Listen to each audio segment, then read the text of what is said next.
Kur'an'a göre Allah kimleri sevmez? 4. Rabbinize yalvara yakara ve gizlice dua edin.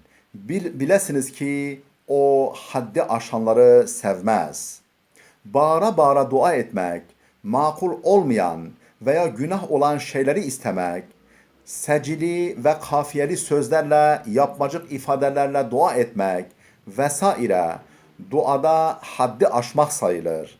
Allah bu şekilde haddi aşanları sevmez. Böyle davranmak duanın kabulünü de engeller.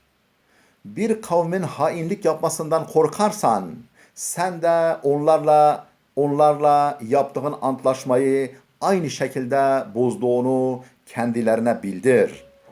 Çünkü Allah hainleri sevmez. İslam'a göre uluslararası ilişkilerde herhangi bir tarafla antlaşma yapan kimse süre bitinceye kadar antlaşmaya bağlı kalacaktır. Eğer ahdi bozmak için karşı taraftan kaynaklanan nedenler ortaya çıkmışsa, antlaşma ancak karşı tarafa haber verildikten sonra bozulabilir. Oysa hem İslam öncesi cahiliye devrinde hem de son yüzyıllardaki sözde medeni dünyada karşı tarafa haber bile vermeden tek taraflı olarak antlaşmayı bozmanın pek çok örnekleri vardır. İşte Allah böylesi hainliklerde bulunanları sevmez. Allah hain ve nankör olan herkesi sevgisinden mahrum eder.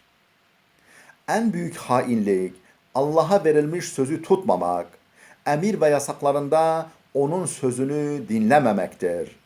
Bu aynı zamanda büyük bir nankörlüktür. Her türlü nimetin kaynağı ve sahibi olan Allah'ı tanımamak, ona minnettarlık duymamak, teşekkür etmemek ve nimetlerini ona itaatte değil, ona karşı kullanmaktır. Devletin verdiği elbise ve silahı kuşanan, onun verdiği gıdalarla beslenen bir askerin devletine isyan edip silah çekmesi ne büyük bir hıyanet ve nankörlükse, her şeyimizi borçlu olduğumuz Allah'ı tanımamak ve dinlememek de öyle bir hainlik ve nankörlüktür. Allah'ın böylesi hain ve nankörleri sevmesi mümkün mü? Bil ki Allah şımarıkları sevmez. Şımarık kimse elindeki imkan ve gücü kendinden sanır. Her şeyle Allah'a ait olduğunu düşünmez. Dolayısıyla şükürsüz ve nankördür. Böyle biri aynı zamanda haddini bilmeyen bir kibirlidir. Diğer varlıklara karşı haksızlık ve taşkınlıklar yapar. Her şeye zarar verir. Böyle kimseleri Allah elbette ki sevmeyecektir. Şüphesiz o kafirleri sevmez. Kafir fıtratının ta derinden gelen sesine kulak vermeyen, gönül pusulasının gerçek kıblesi olan imana yönelmeyen, Rabbinin hoşnutluğu istikametinde hayatına yön ve şekil vermeyen kimsedir. Hayat deryasında fırtınaya tutulmuş, pusulasız bir gemi gibi hedefsiz ve başıboş dolaşan kafiri Allah elbette sevmez. Ona bağışlama ve merhamet yüzü göstermez. Kibirli davranarak insanlara yüzünü dönme. Yerde çalımlı yürüme. Allah kendini beğenmiş, övünüp duran kimseleri asla sevmez.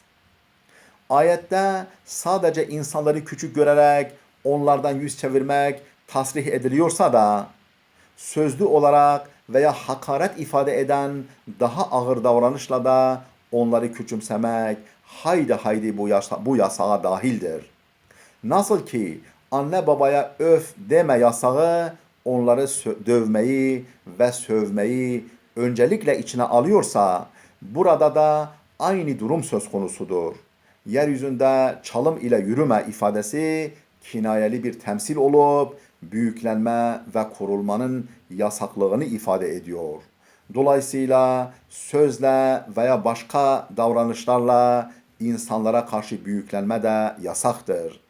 Yürümenin şekli önemli değil, anlamı ve amacı önemlidir.